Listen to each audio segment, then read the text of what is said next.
Hi everybody. So I'm shooting this clip right here actually at the end of the video to kind of pull things together a little bit. We have the project completed already and you'll see that here shortly. But what you're going to see is going to be a pretty heavily edited video because this was kind of a crazy couple of weeks and that I got to work on this, and I had a few little setbacks. So as a result, this thing got shot in just little tiny bits and pieces, little tiny clips that I did as I moved along, and I had to kind of remember where I left off and so forth. So if this one isn't edited so perfectly, or if it skips around or jumps around, that's why.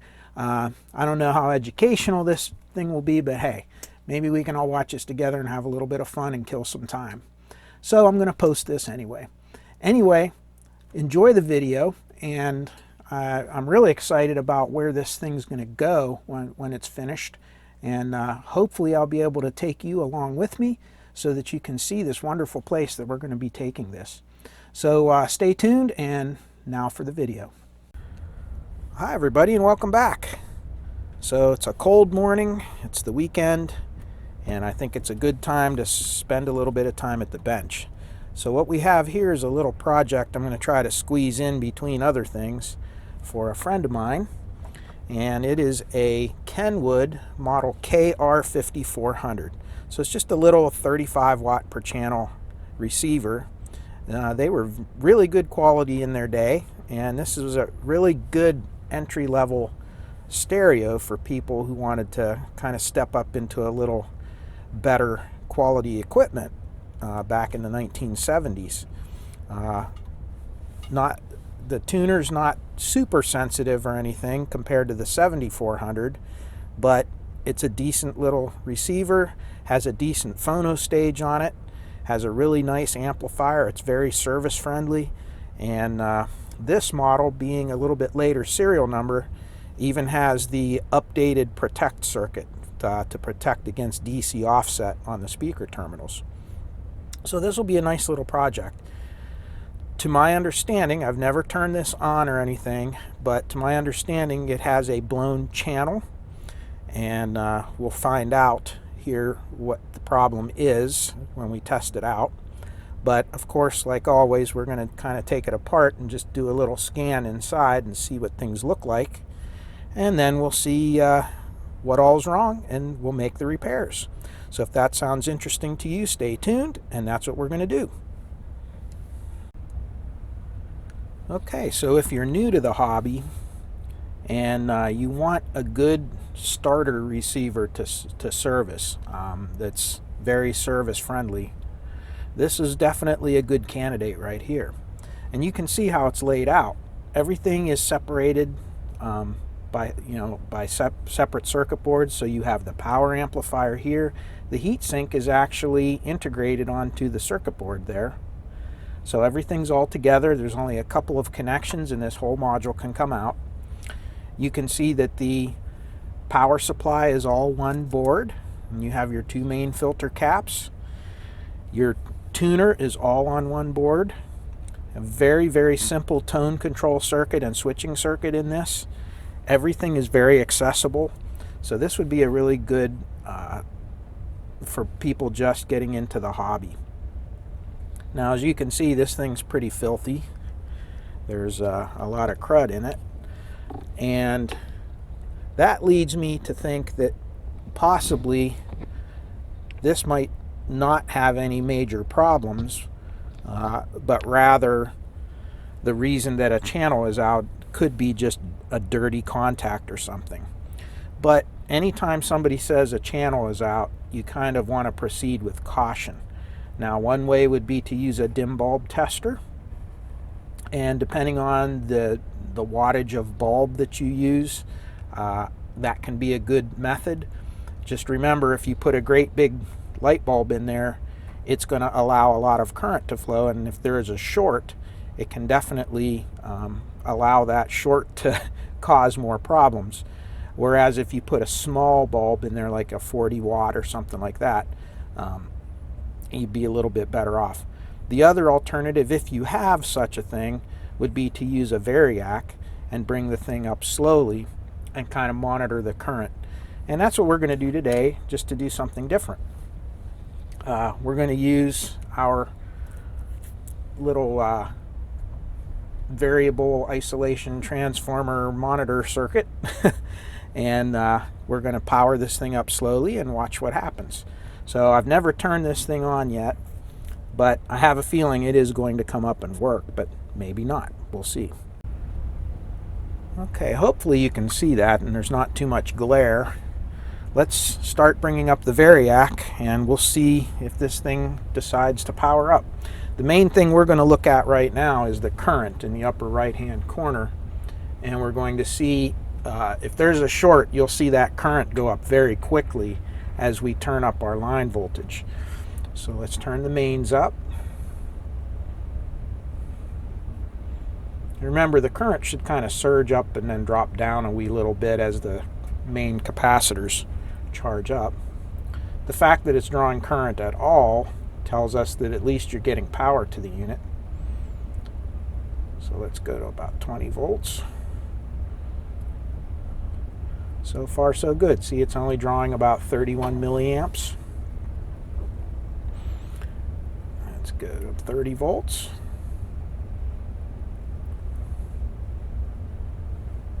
And the current goes up a wee little bit. That's pretty expected. Go up to 50 volts.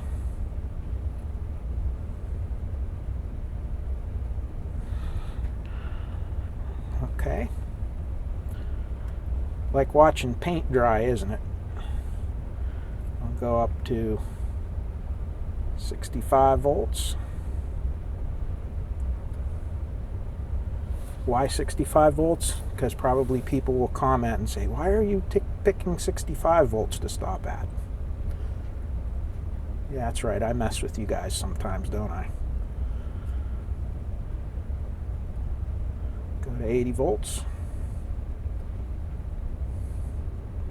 Still only at 100 milliamps, and it looks like, yep, the indicator lights are starting to glow a little bit.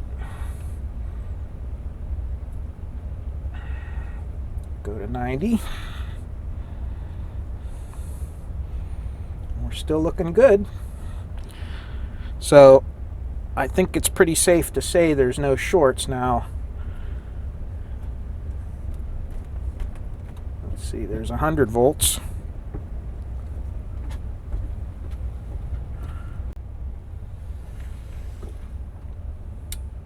And I just heard the protect relay click. So that means that the power amplifier does not have any DC offset on it, or that relay would not have kicked in. And if I take this all the way up to 120, you can see it's only drawing about 160 milliamps idle current, which is good. Remember, this is just a small 35 watt per channel amp. And we were talking a little bit about the Class A and Class AB amplifiers earlier in an earlier video. You can see this is a Class AB amplifier, very classic design one, typical. And you can see at idle the whole amplifier, the whole receiver is only drawing about 15 watts, and that's, you know, the lights, the tuner, the power supply, the main amplifier, everything. If this had been a pure Class A 35 watt amp, that would have been a lot higher, 35 watt per channel amplifier. So that's one of the reasons that Class AB is more efficient, you can see. So anyway, it's powering up and I don't see any problems, and the display is lit up, and I think we can try this out to see if we're getting any sound. So let's do that. Okay, so I have this thing turned on, and before we connect our speakers, we just want to check, and we know that with the protect relay came in, so there's high probability that there's no DC offset on the speaker terminals. But once again, they were saying that there was a channel out. We want to make sure there's not something strange going on. So we're going to measure. I have it set to speakers A, which is what these terminals are over here. And we're just going to look for any kind of DC sitting on the speaker terminals. You can see right there we have about 27 millivolts, which is very low for one of these. And we have about 42 millivolts of offset on this one. And on these kinds of receivers, these do not have adjustable DC offset. In other words, you can't turn a pot to zero that out. If you have excessive DC offset, the only recourse is to check to see if there's any leaky components, like a like a mismatched set of transistors or a faulty transistor, leaky capacitor, something causing that, and you would have to replace the component until you get the DC offset to be within tolerance. But you'll find out that on these lower end amps that don't have that, they really have a pretty wide tolerance for DC offset. So I would expect it to be something like this, especially just after been sitting for so long. We don't know, you know, what condition everything's in. But anyway, that's safe. That, you know, under 100 millivolts is not going to do anything to your speakers. Although when you start, the higher you get in DC offset, the more you'll notice some slight distortion at very low volume levels. So that's where you'll see it the most. But again, the goal is 0 volts DC at those terminals. But seeing a few millivolts kind of tells me that at least that the amplifier is coming up, and it is biasing up and everything. So that's good. Anyway, we're going to connect speakers. It's fine. And we're going to see what kind of sound we get. Okay, so I got some speakers connected. We're set to FM, and I have the outside 2-meter band antenna connected. So even though the 2-meter band is above FM broadcast, it's close enough that it actually does a pretty good job of receiving FM. So we're going to use that. Much better than what we could get down here in the basement. So let's turn it on. I have the volume all the way down. There goes our protect already, which is good. Let's turn it up. And I do hear something.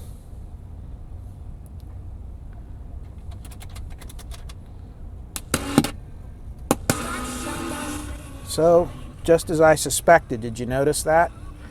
The switch is bad. It's dirty. And there is a channel out.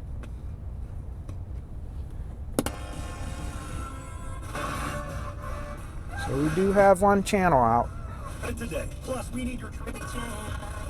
The good news is the tuner is working pretty well. I'm picking up a lot of stations here without really trying, and that's a good thing. So let's turn the volume up. Let's play with the knobs a little bit. Now I'm getting the left channel.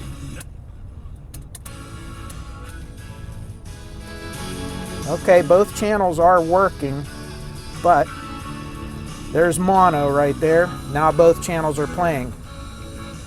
So I'm pretty confident that the only thing that's wrong now is going to be these switches. So let's try cleaning the switches first before we do anything else. And that might just get this thing working. And then really, we'll just do a cleanup and a recap on this thing, and it should be in pretty good shape.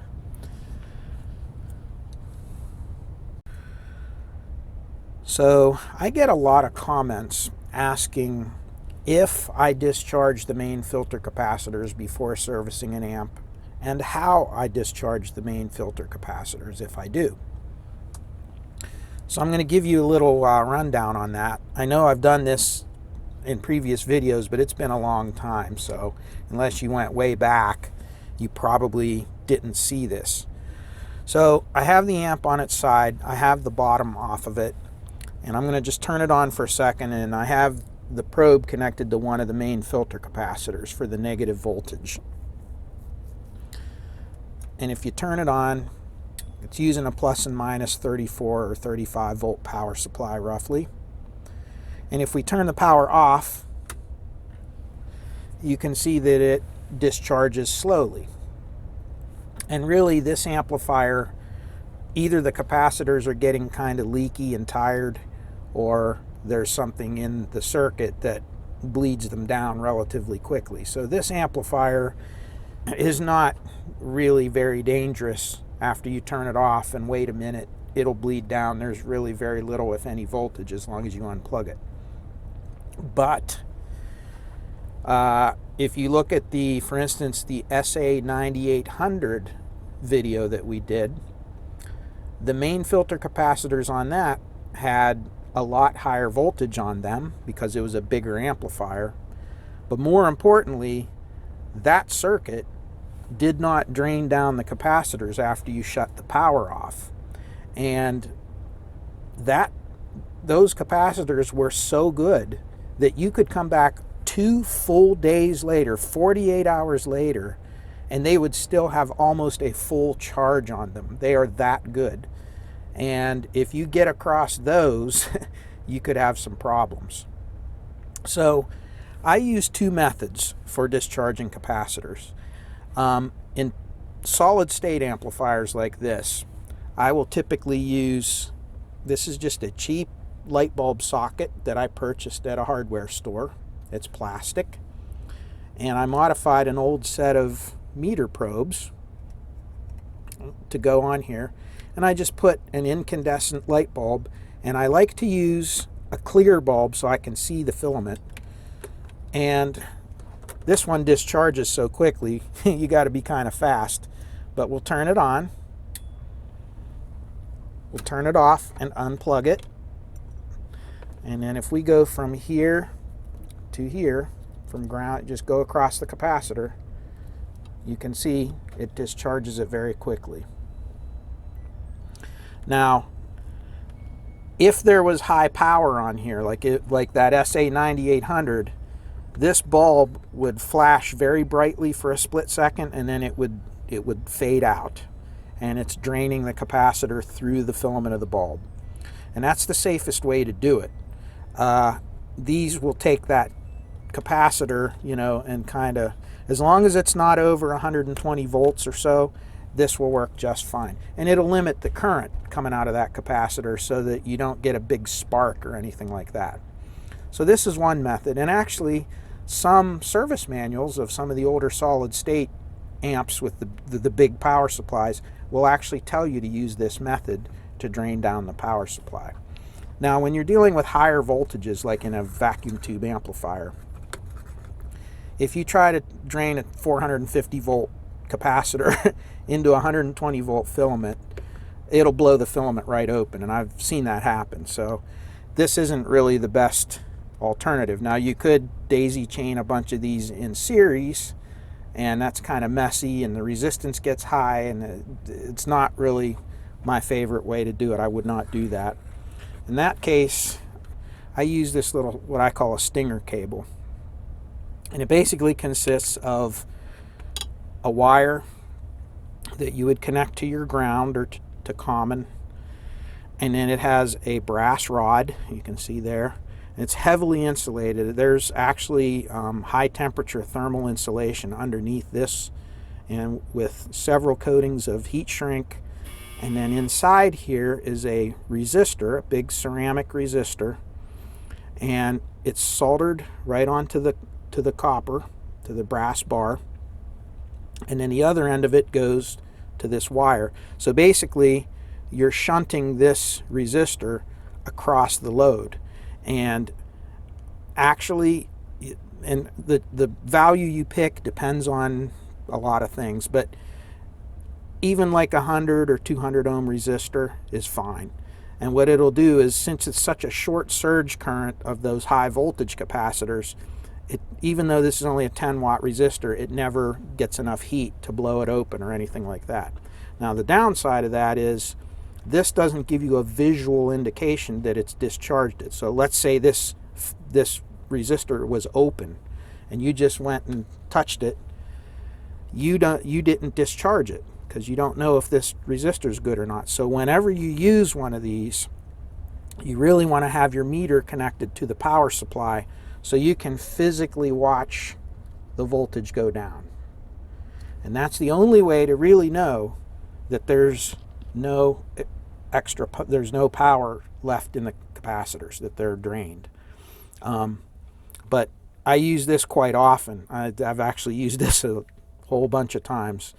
And if you go, I think I go over making one of these on an earlier video, but actually there's another YouTube channel. It's called Blue Glow Electronics. Mark over at Blue Glow actually made one of these, and he did a much neater job than me. He's a perfectionist. He does very good work, and he's a lot more organized than I am. But if you want to check out making one of these, he did a specific video on making one and kind of put his own little spin on it, and it is very nice. So again, that's how I do it. Now, one of the things I want to show you is if we move over to the positive power supply, the positive rail, well, ground is tied together. If I plug this back in, this just gives you an idea of some things. If you turn it on, you get your 34 volts, but watch, as soon as I shut the power off, look how fast it goes down, almost instantly. Now that could be the something in the circuit up here doing that, or it just could be that that capacitor is just starting to get kind of weak. So we'll have to test those. So anyway, that's how you drain a capacitor. That's how you test it. And always make sure you do that, because on these little amps, if you get across 35 volts, it's not the end of the world. But man, if you get across one of those big amplifiers, especially like some of the ones you've seen on my bench, the big 200 watt per channel, some of those have 90 volts or more, massive amounts of capacitance. It would really knock you across the room. So don't play around with those. Check them, make sure they're drained before you do anything. A lot of them will have bleeder resistors across them, but some of them, surprisingly, like that Pioneer SA9800, do not. So something to be aware of. So, control cleaning. I get a lot of questions on that. I could do it in every single video and I would still have somebody come on and say, how do you clean controls? Because it's that important. That's one of the main failure modes of any old equipment, even if it's not audio equipment. Just anything that has switches and potentiometers, anything like that in general, is going to have problems. You're going to have to clean them. So how do we do this? Well, this is the thing that you see the most of nowadays. This deoxit. And it is excellent stuff. It's also extraordinarily expensive for what it is. Now, there's sometimes a little confusion as to what it means. So if you look on here, this one says D5. And if I look over here, I hope it's handy, yeah. There's also, notice, D100. Now the main difference between these two is that this is strictly the deoxit protectant and lubricant. Okay, so it's a special chemical that's designed to coat the terminals and to prevent corrosion and to lubricate the terminals so that they don't wear out as quickly. And it doesn't really have a lot of cleaning property as per se. It will remove the oxidation, but really, this stuff here, think of it as a watered down version of the D100. And what it has in it is it has similar chemicals to what this has in it. So all this stuff is it's cleaner only. And if I like to use this because it's way less expensive, and for the cleaning portion of your controls, this does just as good of a job as this. So it's a lot less expensive, and I use this first. Now, when you purchase this, there are many different companies that make this same chemical. It's the same basic structure, just different manufacturers. But a couple things you want to look for. You want to make sure that it's quick drying. You want to make sure that it does not leave residue, that it all evaporates, and that it's safe on plastics. And even when they say plastic's safe, don't trust that. Test it out on something you don't really care about first to make sure that it doesn't damage plastics, because a lot of the controls will have plastics in them. Now, this does a good job of just washing out the grime and dirt, the dried out grease, any kind of chemicals or anything in there, and that cleans the potentiometer or cleans the switch very well. What it will not do is it will not leave behind a protectant. So you're pretty much leaving those controls open to the environment, and they'll corrode again very quickly if you don't put some kind of protectant on there. So the first thing I'll do is I'll take this and I'll clean it. And this is nice because if you use it liberally, it's not going to leave anything behind, and it's not going to get all over your circuit boards, which drives me insane when people spray the deoxit all over everything, and then it soaks into everything, and then the dust soaks into the deoxit, and it just gets this layer of waxy grime. This won't do that. So even with that, I'll take paper towel and put underneath the control. I'll spray it off a little bit, and then I'll work the control a lot. And you'll feel it loosen up as it breaks down the dried grease and so forth, and cleans it off. And it will clean the contacts. And we're going to keep doing that. And we're going to then wait for it to kind of dry off a little bit. So we're going to do that, and then after this kind of dries off a little bit, and it doesn't take long, this stuff evaporates very quickly, then we're going to come back with our D5, and we're just going to put a tiny little bit on there. You don't need much of this. One of these cans should last you a very long time if you do it this way. Now the D5 will have the same kind of mineral spirits and things, chemicals that this uses for cleaning, but it also is mixed with the actual deoxit chemical, 5%. And it's this that's going to stay behind and protect the contacts. So it's good stuff to use. It's just not good to just hose something down with this, because what's going to happen is you're going to use a lot more of this, and it's going to get all over everything. Because if you're trying to clean something, you need to get enough on there to wash the dirt out. But when you do that, you'll find out this stuff will get all over everything. So now that this is dry, you can see it's completely dry now. And let me zoom you in so you can see a little better now. You just take and put a little bit, see? Just a little bit in there. And you work it around, and you'll see this stuff will not dry. You'll see that kind of oily looking coating on there, and it'll stay like that for a very long time. And that's why this stuff's so good. When you use the deoxit, it prevents the contacts from wearing out as quickly. It keeps them from tarnishing. It's just, it works it's a good product. I just don't like to use it for the initial cleaning process. And that's it. And you work this back a whole bunch of times, and it's good to go. Now, if it gets too terribly dirty, you're going to have to use a little cotton swab or a little makeup removal tool or something to kind of scrub that a little bit if you have to. But in most instances, this is all you need to do, and it'll be fine.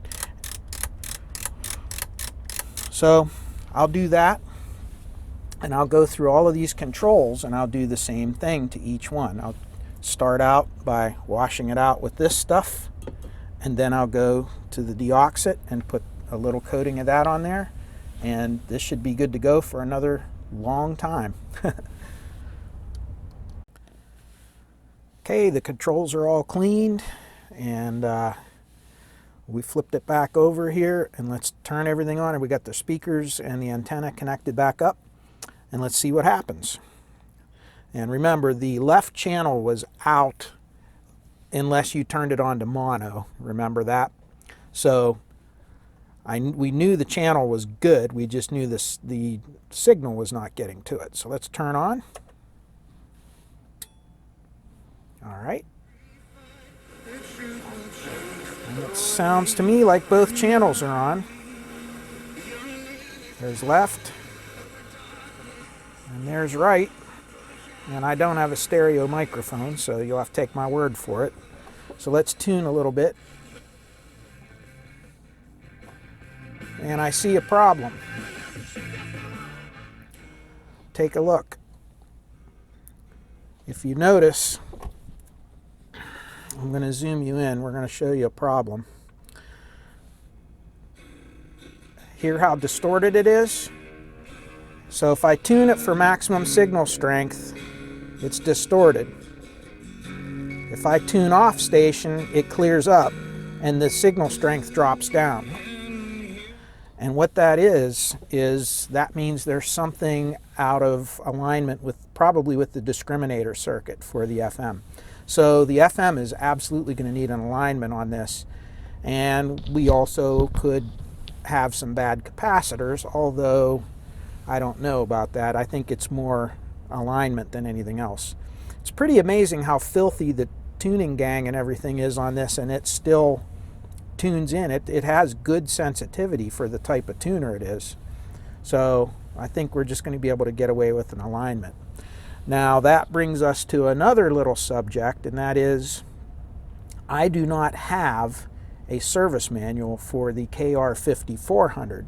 Now I can find a KR 7400 manual, which I've had for a long time because I own a KR 7400, but it's a completely different tuner, much higher class tuner, has multiple RF stages, multiple filter stages, much different than this one. This one's more of a basic tuner, even though it does have a phase lock loop stereo circuit in it for the multiplex. Other than that, it's a pretty basic tuner. So we're going to have to kind of figure out the alignment on our own. So this might be a good opportunity for kind of going through the circuit and figuring that out.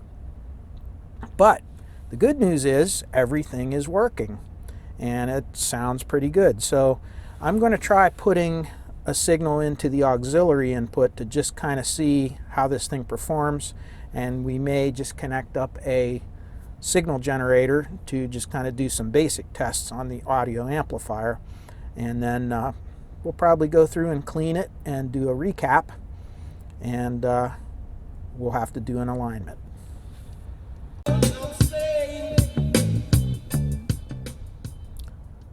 Okay, so we tried the auxiliary input. It works perfectly, as you could hear. Can't play too much, you know how it is these days. So I think we're ready to go through and clean this thing up and make it look pretty, and try to future-proof it so that the next happy owner of this will have it for a long time to come. Okay, time for an update. So I have the amplifier module out, and it was so messy, but we got it all cleaned up now and it looks a lot better. Still needs recapped, and you can kind of see it. That crud was so bad that it actually put kind of tarnish on the transistors, but they're fine. I'll need to redo the grease on them and so forth, but that's okay. That's not a big deal. And the bigger issue was when I tested these two capacitors, they were bad. They were reading very high. These are 6800 microfarad, if you see, and they were reading somewhere around 9,000 microfarads, which is kind of a telltale sign.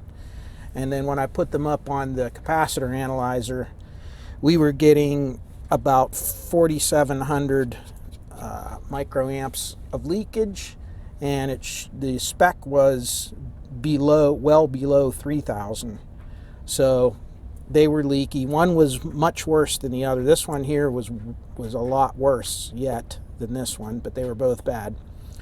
So of course these great big capacitors like this are hard to find, But what I did have in stock, I checked my stock, was I had some of these. Wait a second. And these are 6800 at 63. And they're nice Nichicons. They're 105 degrees C. So, but as you can see, they're one heck of a lot smaller physically. So we had to get a little bit creative, and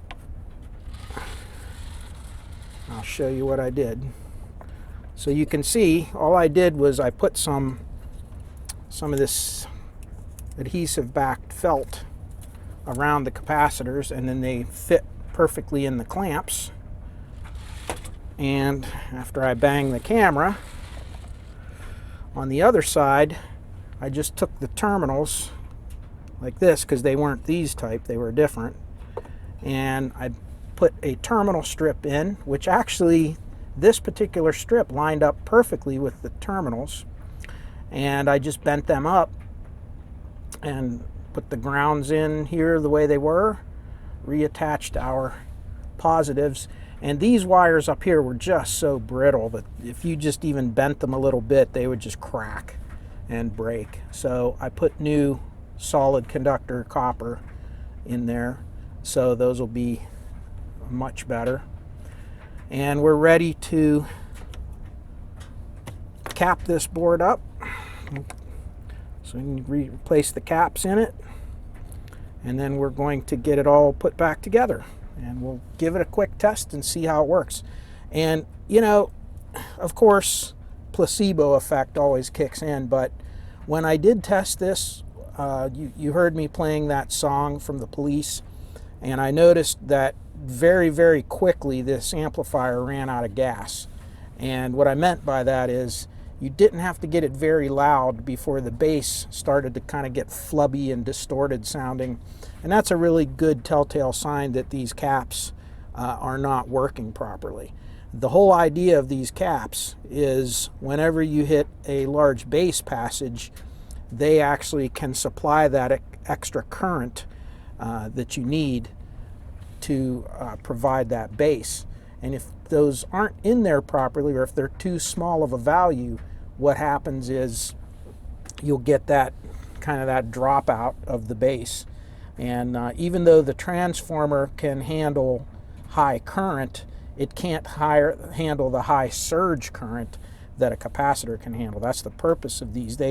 They're more than just a noise filter in this particular case. These are actually a kind of a storage for high current, and when they get worn out, it'll do that. So I'm kind of expecting these to sound a little bit better because we have some nice fresh capacitors with nice low ESR and the correct value and low leakage. So I'm expecting the bass to tighten up quite a bit now. Okay, so the board's all recapped and ready to go. And we redid the grease, which I just see I have a little bit to clean up around the edge there. But everything looks good. And the nice thing is this is an original Omron relay, and the contacts are perfect on it. I checked it out. And the nice thing is it's a 4-contact, and they have them tied together in pairs. So there's a lot of surface area there for the speaker protect relay. It's really amazing. This is just, remember, this is just a little 35 watt per channel amplifier. Look at those components. So really well built. All right, time for an update. Well, this turned into a much bigger project than I thought it would be. I got everything put together, and I turned this on a dim bulb tester, and actually very low, just a 40 watt bulb, that's it. The thing came on, it worked a little bit, and then all of a sudden I heard a little tick, like something shorted, you know, no smoke, nothing like that, and then the dim bulb went bright. So of course I knew something let go. So long story short, I went through and started troubleshooting a little bit, and I probably should have caught some of this on camera, but I actually picked it up so quickly that there really wasn't much to put on the camera. But what it turned out was there's these transistors, and you see how cruddy they are. These are 2SC, what are they? 2SC, I can't even read it. It's so badly, these are so badly tarnished. You look at the leads, are just shot. And it is a 2SC 1416, 1416. And there's 3 of them in there. And if you look right here, those would be Q25, which is this one here, and also Q7 and Q8, which would be Q7 would be right here, and Q8 would be right here. And Q7 and 8 are the main bias transistors. Those are what control the bias of the amplifier. So of course, if those fail, and strangely enough, one of them, let me see if I can find it real quick. When it failed, what it did was it basically caused the amp to go, wide open on the bias, which kind of overloaded the transistors. Luckily, it didn't damage anything. The dim bulb took care of it. I still replaced the outputs, and one of the reasons was these things, I'm finding all of the legs of these transistors were very severely corroded and tarnished, and especially these ones were pretty bad, and I think that's what caused these to go noisy. And let me see if I can find the one. Hold on a second. One of these was bad. So you can see one of them is reading as a diode, and I think this other one is just reading as a faulty unknown component. Let me pop it on here real quick. See what it says. Yep, faulty component. This is the one that failed. That one that was reading as a diode really wasn't causing, it basically was causing the bias to not be right, which we didn't check that when we tested this out originally. But it was bad, and then the other one went bad when I plugged it in to test it. And I figured, since these were so tarnished, the third one actually has to do with the protect circuit, but I'm like, it's only a matter of time before it fails. So basically, those and these little driver transistors here, which you notice they're pretty badly tarnished on the legs too. I just replaced everything except for the complementary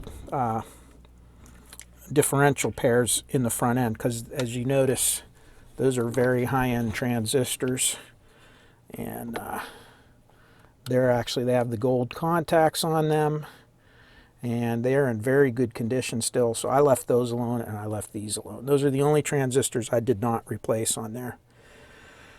So there you have it. The other thing is these circuit boards, these brown circuit boards like this, you have to really watch with the traces on them. I talked about this 1 or 2 videos ago. You can lift the tracks off of these very easily by overheating them, so you had to be very, very careful when resoldering it. And I got it to look pretty good. I mean, you can see it turned out all right, but you just have to be careful. You overheat any one of these tracks, they'll just lift right off. So everything's back together and working now, and now it should work reliably. I kind of questioned that in the first place when I saw those tarnished leads, but everything seemed to be working fine, and I'm like, well, we can get away with it this time. Well, no, you can't. So it's one of those pay me now or pay me later type things. So anyway, I'm positive that these big transistors are all good, but I replaced these. I had these in stock, 2N3773s and 2N6609s, and they're actually really good transistors. They actually have a much higher power rating than these other ones. All the other specs are very similar. They have higher voltage ratings, so they'll be more durable. and they will perform the same way. So I think for what they cost, I'm just going to leave them in there. If the customer wants the old ones put back in, we could do that. But again, everything being as tarnished as it was, I'm kind of nervous about that. So anyway, now we're back to where we were, where we're going to actually try it and then go work on the tuner. All right, now where were we? Always got to figure out where I left off when I come back here. So we got everything connected and put back together, and we have our new bias transistors installed, and I have the amplifier turned on. And you can see this amp, like I said, for a beginner, this is a fantastic receiver for a first-time restorer who wants to kind of just get into their first receiver after you kind of upgraded from basic amplifiers and radios. So you can see on either side of the relay, there's two outputs and a ground, and these represent your speaker terminals. And as long as you don't have any load connected, you just kind of, this is open terminals.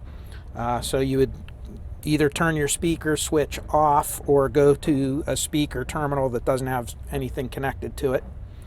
And you go from ground, and there's your right and your left outputs. And this is how we can check our DC offset.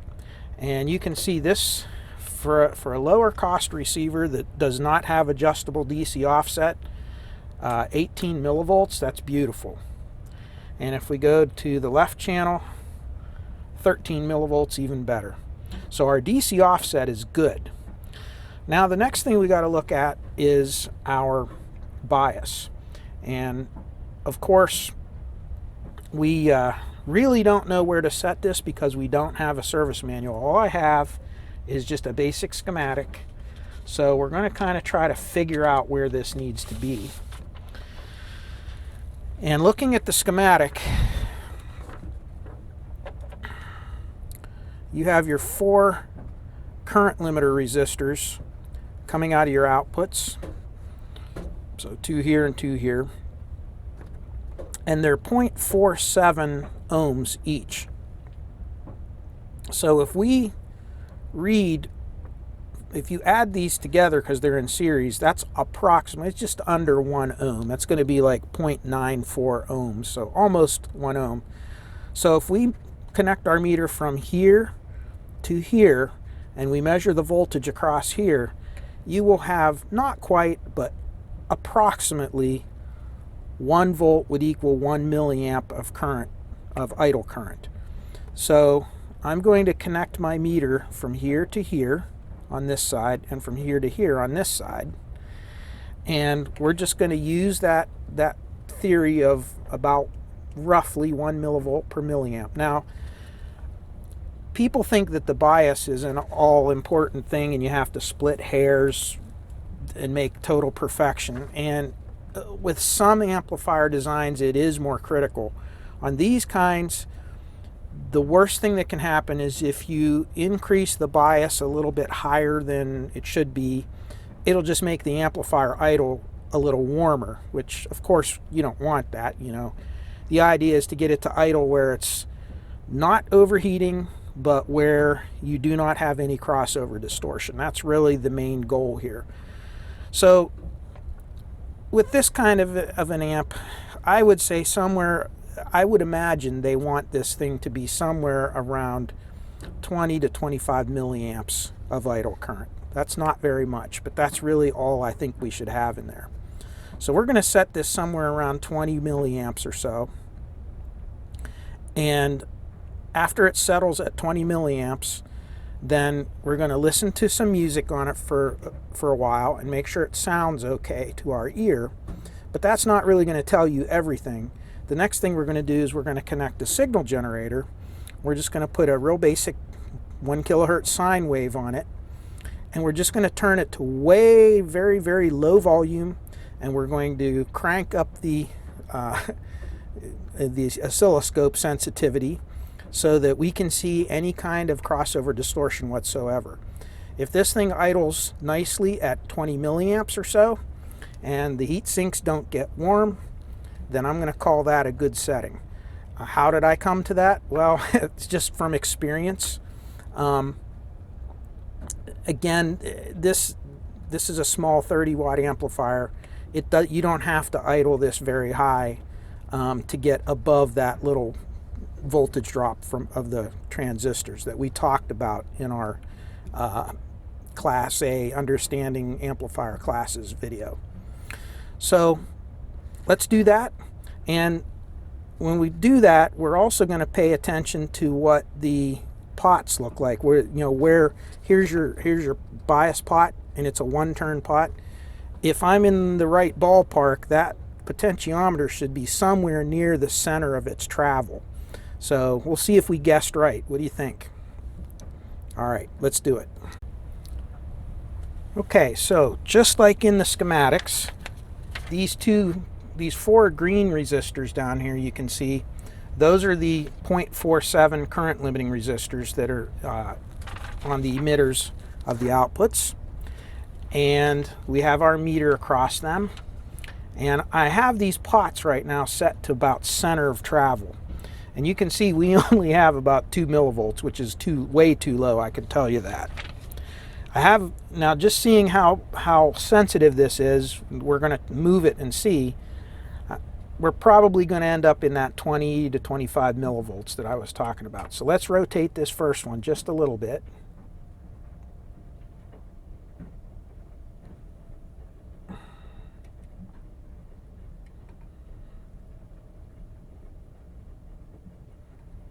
And there you could see you just hit that one spot where it's, if you notice right here, this first amount of travel that I'm turning the pot, it's barely moving.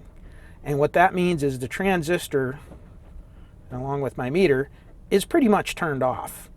You're going to hit this little avalanche, I call it, where all of a sudden the transistor is just going to pop on. Watch this.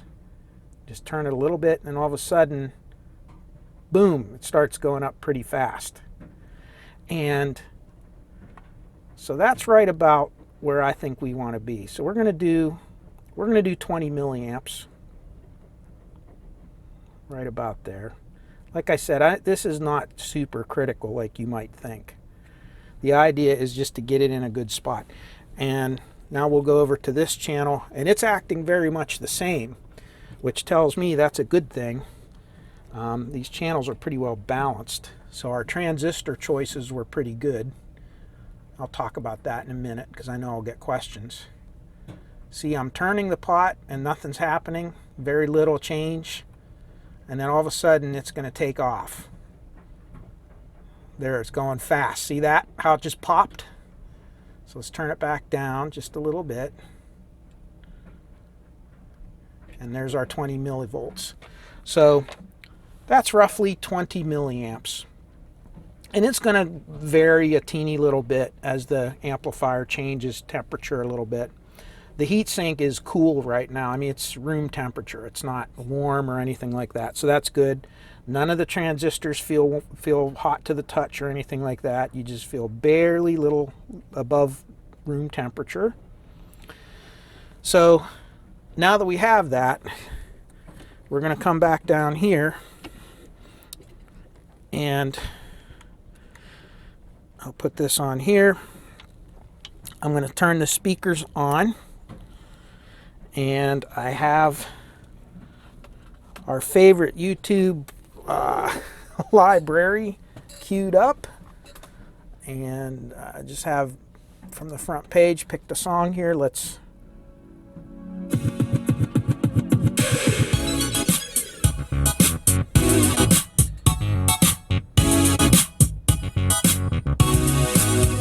Sounds very good, and I have really good stereo separation. And at low volumes, I don't hear any kind of distortion or crackliness. And really, your bias is going to make the most effect at very low volumes. And I can bring this down to just a whisper. I don't even know if the microphone's picking it up anymore, but I can hear it. And there's no distortion whatsoever. So I think we're good with that setting where it is. And now that I ran it a little bit and put a tiny little bit of heat into it, our 20, 21 millivolts jumped up about 1 or 2 millivolts, which is normal. That's what it's going to do. and then these little thermistors here, or varistors, whatever you want to call them, they'll actually kind of regulate this. So our next test is to now connect a signal generator and visually make sure we don't have any crossover distortion. All right, so we're down at 50 millivolts per division. So across an 8 ohm load, that is really, really low power. And I have a 1 kilohertz signal being fed into here. And what you're going to see is when this thing comes on, because we're at such a low scale, you're going to see that the scope is going to have difficulty triggering on this. So the waveform is going to bounce around, but that's just the oscilloscope not locking onto the signal very well. So let's turn this up and see how you get that ghosting because it's not triggering properly. But you can see we have a perfect sine wave, right? So let's do an experiment. I'm going to take the right channel, which is this blue trace, and I am going to turn the bias all the way down. Watch what happens to it. I don't know if you can see that, but you see right there that little notch? You can see here we don't have the notch, but right here we do have the notch. And notice that notch, if I spread it out far enough, can you see it right there? And right here we don't have it. That is crossover distortion. And now, even with minimal bias, we're getting, you can actually, and you can see as I turn it up, it becomes a little more prevalent. You can see it a little better. Now watch when I turn the pot back to roughly where it was. As I turn it up, you can see it kind of goes away till finally we get all the way up where we were, and that's pretty good right there. So it looks like I can even go a little bit under that 20 millivolts and still not have any crossover distortion. But I just wanted to show you, a lot of people tell you about this stuff, but you never really see the effect of it. That's really what it is. That's what you're doing. If you didn't have any of that little tiny bit of bias on there, and that's what Class AB is all about. When we had that turning down like that, it was essentially running almost in Class B. Even though this bias circuit actually, when you turn it all the way down, it's still going to hold a little bit of bias on there. If we went into true Class B, that notch would have been actually a little bit larger. So that's the effect of Class B versus Class AB, if that makes sense. So we're just putting a little bit of voltage on there to prevent the transistor from ever shutting off. And you can see when we turn it all the way down again, that little notch comes back.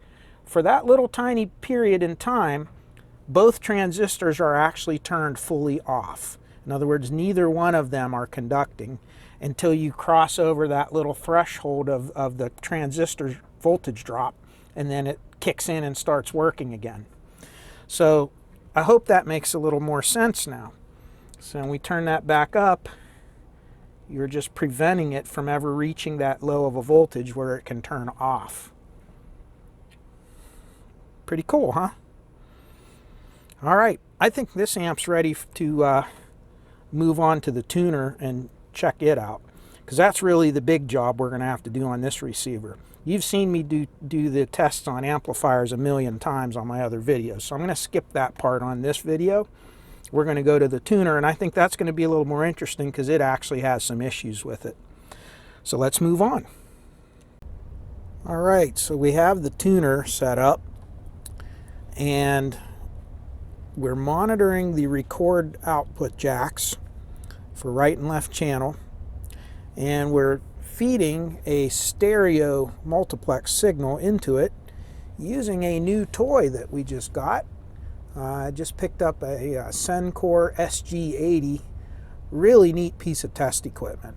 I've always wanted one of these, and a good friend of mine found one that was in total mint condition, and he snapped it up for me. I couldn't wait. Couldn't tell him quick enough to pick it up. So we'll be using this. Now, unfortunately, some of the better features of this we're not going to be able to use because of this oscilloscope. If you ever get an opportunity to buy a 2467B Bright Eye, I would highly recommend against it unless you really need a scope of that caliber. It's definitely a fantastic scope for looking at really fast signals that are really faint, but it is the most absolute finicky, temperamental scope there is. This one here has problems. It's never worked right since I picked it up, and the repair on it isn't worth what the scope's worth. So that's why you don't see this. That's why I had my 2465 on the bench, and I really wish I had that thing repaired, because that was my go-to scope. And really, to be able to do XY mode like that Sencor needs, I really need an analog scope like this. So until I pick up another analog scope that doesn't have stupid things like batteries and non-volatile memory crap in it, and just get a basic scope, we're just going to have to do things the old way. So we're essentially going to use the Sencor as a multiplex FM signal generator, and we're not going to really use the sweep and marker features on it. As I explained before, XY mode on these LCD scopes is just not very good. I don't like looking at it, and it's hard to get a good waveform, so we're going to do the old school. So anyway, enough of that. Thanks for listening to my rant. Anyway, I have not done anything to this tuner yet. I have not recapped it or anything, but I can tell you right now, recapping it is not the problem. Recapping is usually not the problem for anything. Once in a while, you know, you have a bad cap causing an actual problem, but really recapping a stereo is really to improve the sound quality and to future-proof it so that the capacitors don't leak and fail in the future. But I get a lot of emails from people that say, you know, I bought a stereo at the flea market and one channel was out and I recapped it. I changed all the caps and the channel's still out. Well, yeah, because the caps have nothing to do with that. You really actually have to troubleshoot it, you know, to figure out what the problem is. But anyway, this is a very classic discriminator alignment problem, and I'll show you why I say that. The first thing here, we're feeding a stereo signal, so there's your right and left channel, and right now it's in mono, so it is not sensing. In other words, I'm tuned in. I have the signal generator set to 98.1 FM, and I'm generating a 400 hertz tone with multiplex, meaning it's in stereo with right and left. Now, the first thing that I notice is, even though the receiver is in stereo mode, if you look at that waveform and ignore the ghosting images, because that's a triggering problem, just because this is not triggering well on this. If you look here, the real problem is, notice how the top peak and the bottom peak don't match. So you already have some inconsistency in your waveform. So there's distortion there. And you can see I have a little bit of static, and that's because I have a low signal driving into this. But here's the more interesting problem. If we go down here, and if you take a look at our meter, and I'll just kind of back out just a little bit so you can see the tuning indicator right here, and you can see the signal meter if my camera quits bouncing right here. Okay, it's kind of hard to see, but you can kind of see that line right between the A and the L. That's the needle. And if I turn the volume up, you can kind of hear a 400 hertz tone, and you hear the little bit of static, and that's to be expected. But here's the thing. If I back you out even further, and we go over here, the stereo indicator is over here. Watch what happens to the meter, and listen when I get the stereo pilot signal to kick in. There it is. See it? You hear how terrible that is? And take a look. The meter actually dropped in signal strength big time. And that's what your 400 hertz waveform looks like. So why is that?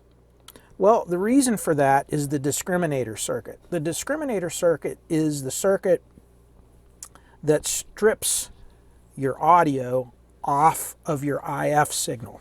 Now, I'm not going to teach a full-on lesson on tuners. I've done a lot of different things on tuners in the past. There's a lot of videos on my channel you can check out.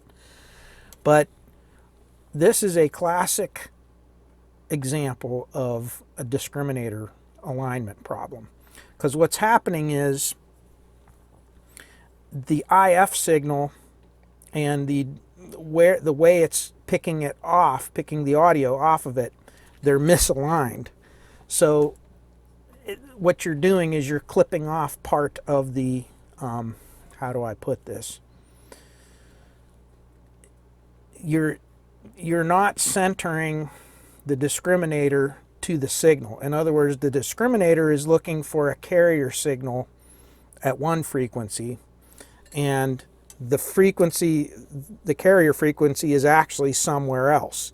So for instance, I'll just give you random numbers.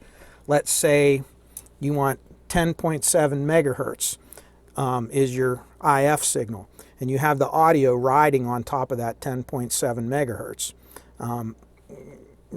And essentially, the discriminator should be centered right on that 10.7 megahertz to filter kind of everything out on either side of that. And what it's doing is it's actually centered off of 10.7 megahertz. So it's only picking up part of the signal instead of all of the signal. It's only getting one of the side bands. And that's what you're seeing. You're just seeing the edge of the signal instead of the center of the signal. So you basically have to realign the discriminator. Now, as terrible as this looks, I could probably adjust 1 or 2 coils and get it to somewhat come in and work. And let's see if we can do that. Okay, so right here is our discriminator coil. And I'm going to try to bring this to where it's a little bit cleaner sounding, kind of get it centered on the channel, and then I'm going to try to adjust that kind of like that.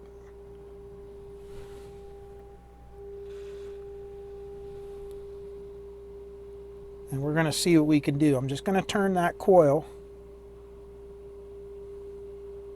and see there, look at that. And you can see when I run through the center point, and you see those zigzaggy lines on there because we're getting a little bit of static, because now our stereo indicator has kicked in. And really, that's all that was wrong.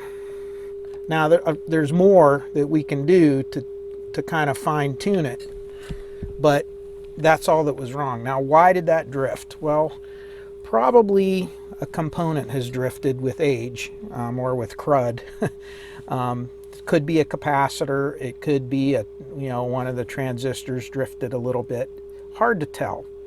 But we know now that everything works. And if I go to left and right, so there's left channel, or I'm sorry, right channel, left channel. And we can actually adjust that stereo separation a little bit. Whoop. By adjusting this little pot here. And that's our, where are we at? This one right here. I'll zoom you in on it. And this is going to be your stereo separation. And you can see the idea is to adjust that. See, now it went to mono. Now it went to stereo. And we just have left channel. If we go to right channel, it should also be a flat line. and go to stereo, and we're back. So one pot and one coil, and I haven't touched anything else, and it's actually starting to at least work somewhat. Now, of course, we haven't messed around with sensitivity or anything like that, but we'll do that next. All right, so it's been a couple days again, so I'm trying to refresh my memory where I left off. I believe we did a little alignment on the detector, or I'm sorry, the discriminator and the stereo separation pot. And we were able to get this thing to at least function, which is good news. So after we know everything works, I went through now and I just recapped this and cleaned the board up a little bit. And we're now ready to start doing an alignment. Now, what we have right now is we do not have a procedure. All I have for this receiver is a schematic. So there's no procedure for aligning the tuner. So if you really don't know what you're doing with this sort of thing, it's probably not a good idea to try to do an alignment unless you at least understand how tuners work well enough to be able to come up with your own little process. And that's what we're going to do right now. So there's a couple things that we can be pretty sure are going to be the same on this receiver as is in most receivers. And that is, first of all, we want to adjust our intermediate frequency, or our IF. And the best way to do that is to inject a signal right here. And this is right here, this section here. This is called your RF front end. Okay, and this is tuner 101. And some tuners do not have an RF amplifier like this. This little JFET actually takes your FM signal that comes off of the antenna and amplifies it a little bit to make it a little bit easier for the rest of the tuner to deal with it. After that RF is amplified, it gets mixed with another frequency that comes in here, and that frequency is 10.7 megahertz, either lower or higher than the actual station that you're tuned to. So for instance, if you're tuned to 100 megahertz, well, there would also be another signal that's 110.7 megahertz, for instance. So 110.7 and a 100 megahertz are both going into this little coil down here, and they get mixed. That's why this circuit here is called the mixer. And what it's going to do is it's going to take these two, and the two frequencies are going to cancel out, and the only thing that you're going to see is the difference between the two, which is going to be 10.7 megahertz. This is how a super heterodyne circuit works. Most of you that are looking at this probably know some of this already. At least some of you should know this. So anyway, when we're done, we have this 10.7 megahertz signal that's going to feed through here, called your first IF, and it's going to go through this little coil here. And this coil is going to be tuned to peak out at 10.7 megahertz. So what it's going to do is anything that's around that 10.7 range will pass through this little transformer. Because this, you see there's a primary and secondary, it's actually a high frequency transformer. Anything that's above or below 10.7 megahertz within a certain bandwidth will get blocked out and it won't be able to pass through. So this is a resonant circuit. So knowing that, we can feed 10.7 megahertz right into here, and I'm going to feed it right on this coil because this is a convenient place to hook on my signal generator. And we're going to feed 10.7 megahertz from here all the way through and all the way out to the amplifier. And on top of that 10.7, I'm going to put a 400 hertz tone so that I can actually follow that sound or that tone that's riding on that 10.7 megahertz carrier. And then I'm going to watch that tone on the oscilloscope. So the oscilloscope is connected right here to our record outputs, like what would go to the record jacks of your tape deck if you had one. And this is what it looks like. There's your 400 hertz, and that static you look is because I have the signal set just low enough or just high enough to be able to let the sound pass through the tuner. So it's a very weak signal. And we do that on purpose so that when we peak these coils, we'll actually be able to hear the static get less and more, and you see it get less and more. You'll also see the amplitude of that get higher and lower.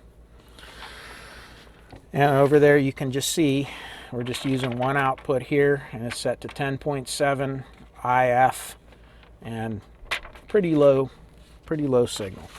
So let's go down here and I'll show you real quick. There's our T4. That represents this little coil down here. And I'm going to just put this adjuster in here, and I'm going to adjust this coil back and forth, and we're going to watch our oscilloscope and see what it looks like. And I'm also going to turn the sound on this first one so that you can kind of hear what it sounds like when the signal gets stronger and weaker. So here we go. Sound up. I don't know if the microphone picks that up. I hope it does. You hear how staticky it is? So this should be peaked up already. Usually these don't change. So turning it. Ooh, it's getting a little bit better. And now you hear it's getting more distorted. So we're going to just, and now I'm back through it and the signal's shrinking. See, it's shrinking and going up. It's right about. Now you can hear that distortion, and you can see you're getting more distortion on one side than you are on the other, so we want to come back. And you should see about an equal amount of distortion on both sides. So there's some fuzz here, some fuzz here. That's pretty close. Now, what that tells me is it was out just a little tiny bit. So the next thing we're going to do is we're going to go to our next section. So it goes through this T4, goes through this little ceramic filter, which just helps filter out any other noise other than that 10.7 megahertz with the audio bandwidth in it. And then it's going to go through another amplifier, another filter, another amplifier, and then another set of coils. Now these two coils are the next thing we're going to have to tune in. So we're just going to go ahead and tune these up, T5 and T6. And those, I'll show you real quick. That's T5 and that's T6, and those are the two that we're going to do now. So let's turn our volume back up a little bit. And first one we're going to do is T5.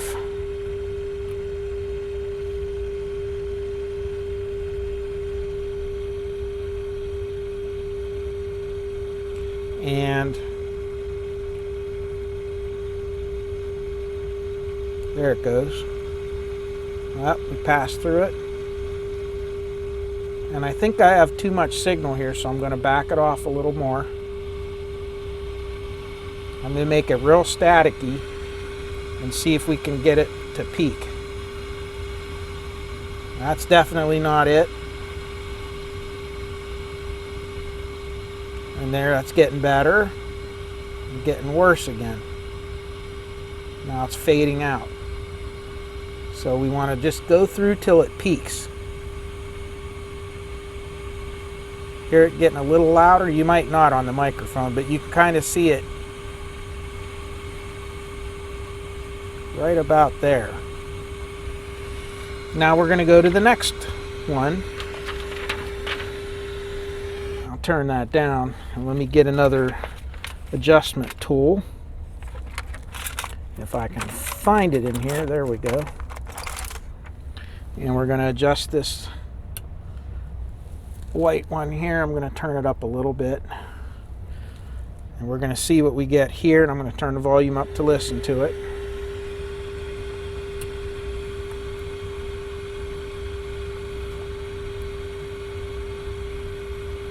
And that one's pretty close.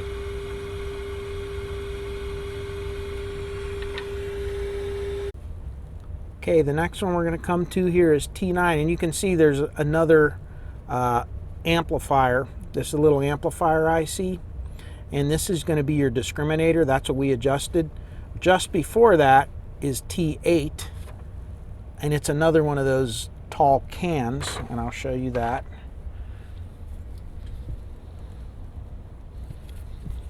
So we adjusted this one originally. That's the discriminator. This is your last IF adjustment. And you can see we need the same kind of tool to adjust this as we do this. This has 2 coils in it. So I take that back. This only has 1 coil in it. So we'll adjust that. And again, we're kind of just figuring this out as we go along. So I'm going to adjust that, and we'll see if we can get that to make a little better signal. Okay, here we go. That's going down. And it's going down. So it was peaked.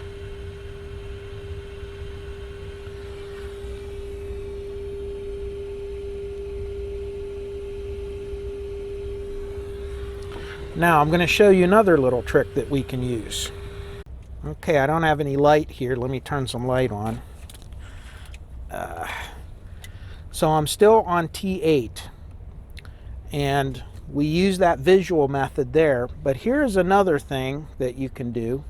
If we look at the meter here, I don't know if I can get this whole thing in shot, but no, I really can't. Well, no, I really can't. So what I'm going to do is, here's the meter, signal strength, and yes, I'm at an odd angle. I don't want to move the camera too much because I have too many wires. But if I turn this adjustment, watch what the needle does on the meter. See, I went the wrong way. Now it's peaking out, and now I went through it and it's going back down again. So I can actually use the signal strength meter in some instances to find out when we peaked it out. Now this only works, when most of the system is mostly working. You can get some false readings off of this, as we saw from the discriminator adjustment. The meter was actually lower when the signal sounded better. But for the IF, you can use this. So that concludes the IF adjustment. And you can see right there's where I have it. I'm injecting the signal. Now I'm going to take it off of that input of the first IF. And I want to move the signal generator over to here, which is going to be the antenna input. And I'm doing this with one hand, but that's okay. And now we're going to change it from IF to RF. And we're going to use this as like a little mini radio station. So I'm at 98.1 megahertz, which 98 megahertz is about the center of the FM band. And I'm putting a stereo signal into it. And if I look here, now we have to be able to tune it. So let me untangle a few wires here and get the camera set. All right, so we have the tuner not quite on 98.1, and we have what looks like an awful looking signal, isn't it? So let's go, and first of all, we have way too much signal, so I'm going to turn that down. And if you listen, it's all staticky and odd sounding. So let's first thing I'm going to do is tune the dial. So watch me tune it. And you can see when I hit it on station and see how I pass through it, the signal goes down. And you can see if I go above the station, the top part gets staticky.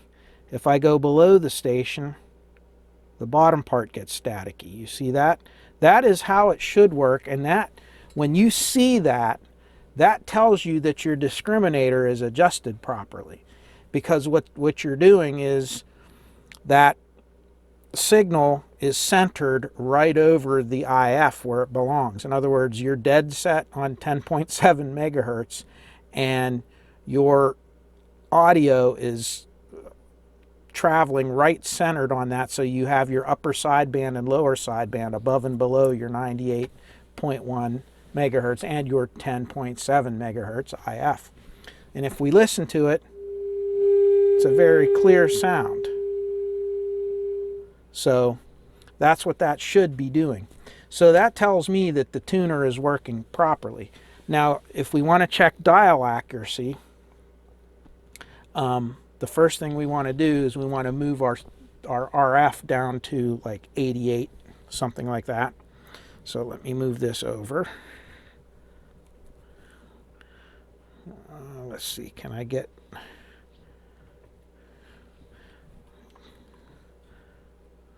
Here we go. There. Right here is 88 megahertz. And I don't know if I can get enough of this in the shot. Yeah, there we go.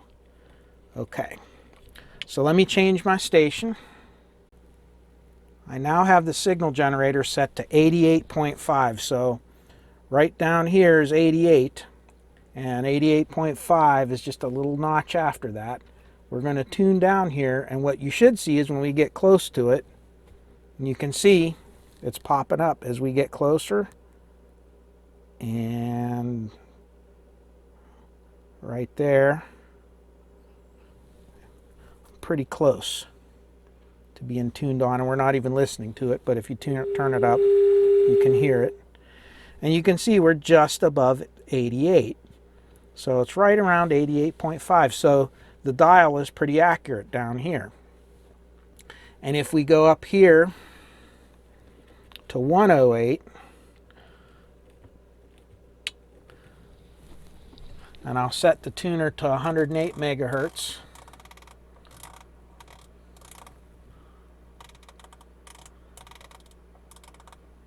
And let's go 107.5.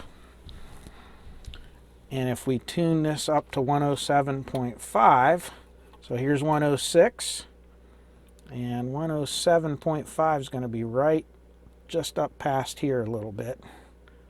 And you can see there it's coming in and right on. And that's pretty close.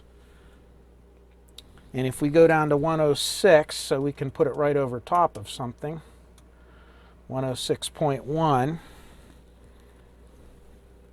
and you can see there it is, 106.1. So the dial accuracy is good. Now let's say this was not good. Okay, let's say that we were not on 106 or 88. And let's say one end was further off than the other. Let's say it was accurate up here and not accurate down here. You would adjust right down in here. You have a little capacitor right here, and that's your oscillator. And then you have your coils here for your RF, and you have your little capacitors on this end. So for the low end, for like if the 88 was off, we would adjust these coils and bring it right in. So you'd put it right on top of where you want it on the dial, even though you can't hear the signal. And you have the signal generator set to the correct frequency. And then you would adjust this till it comes in nice and strong. Then you would move up to your 106 megahertz, and you would adjust two of these, and I'm not sure which ones. You'd have to experiment, because 2 of them are probably going to be for FM and the other 2 are going to be for AM. So you have to experiment if you don't have a service manual, and that's where you can get things really messed up. You have to be careful when you do this. And again, I'm going right off kind of, guessing at it. Most of these tuners are the same. And you can see right there is you have the actual tuning capacitor, and then you have the little trimmer that's kind of going across it. And that really represents these plates here is the main tuning plates, and then these are the little fine trimmer capacitors. And these are for the high frequencies, like for the high end of the scale, like at 106. So that's it. So anyway, the tuner is aligned as far as I'm concerned, and we still have to do the AM, but it's pretty much going to be the same thing.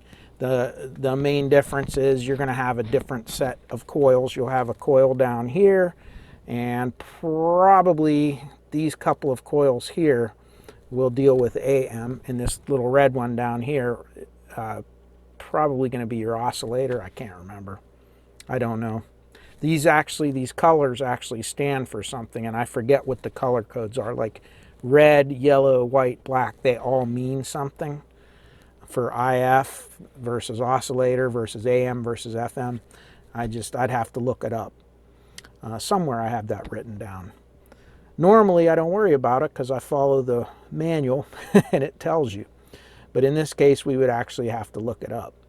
But anyway, you would do the same thing. We would inject a AM signal at the beginning.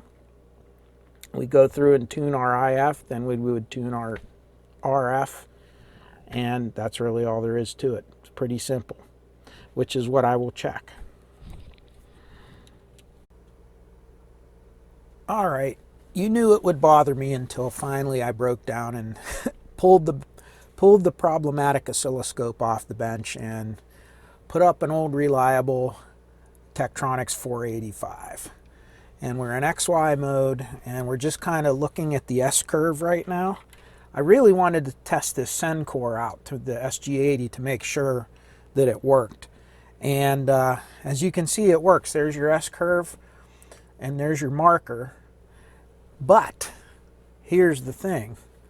In order to get this, I peaked this thing out totally not using an S-curve. In other words, using just the modulated signal, which is the typical way to do it. And it came in really well, and everything's working fine, and I'm not going to touch it.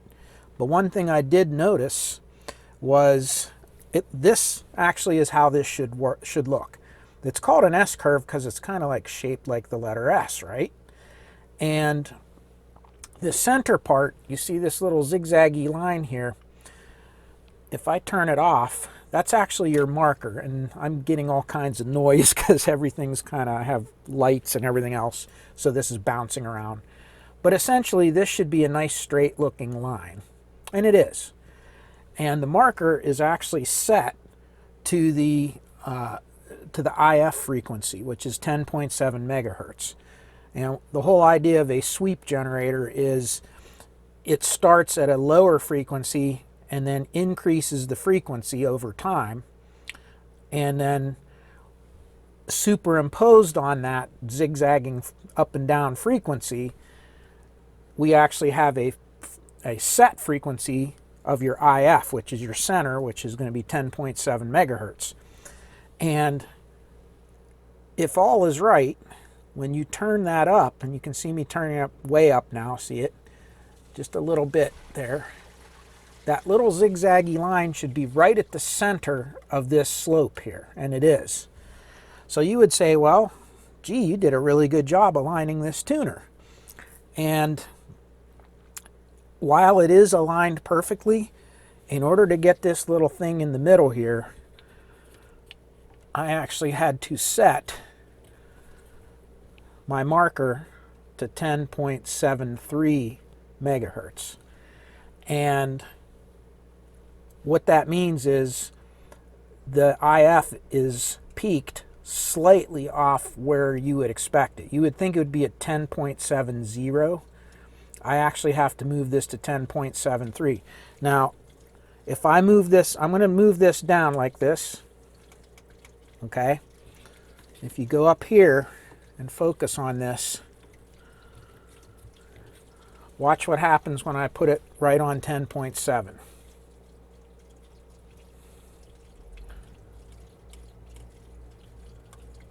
And you can see this drops down and it's not centered anymore.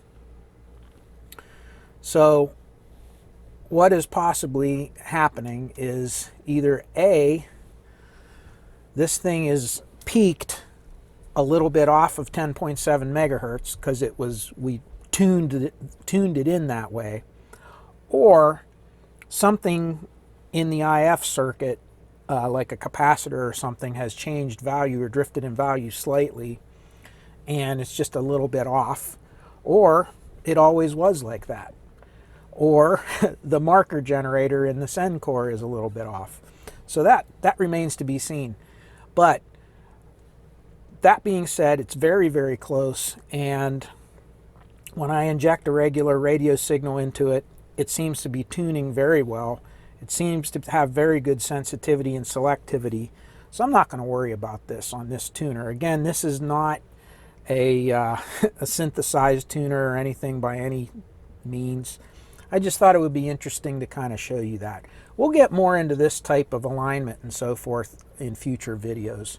But for right now, I just kind of wanted to test the new signal generator out and just kind of see how it works.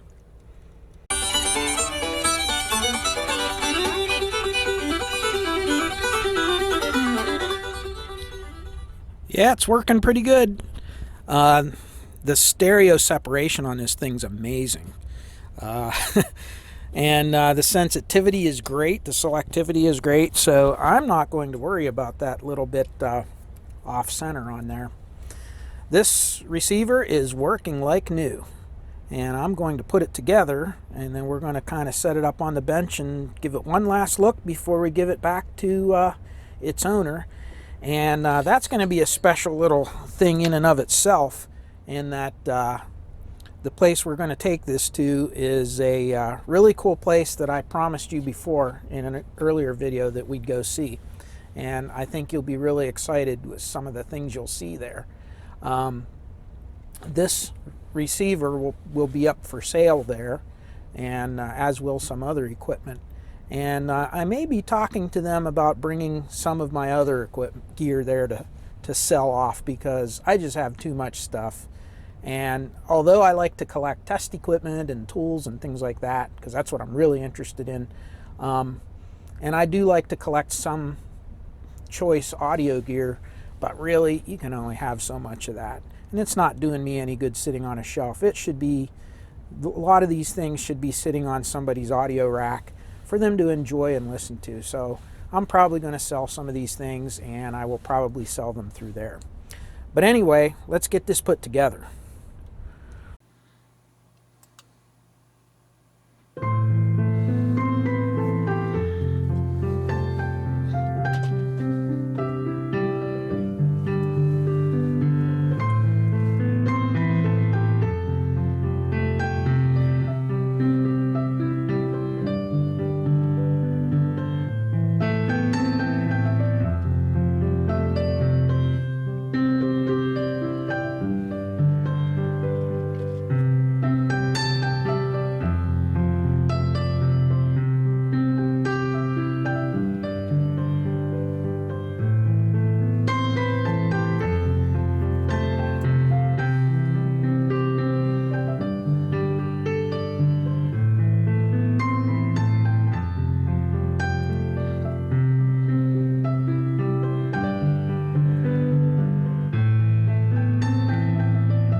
And with that, I wish you all peace, joy, happiness, and good health in your lives. And until next time, stay well. Bye-bye.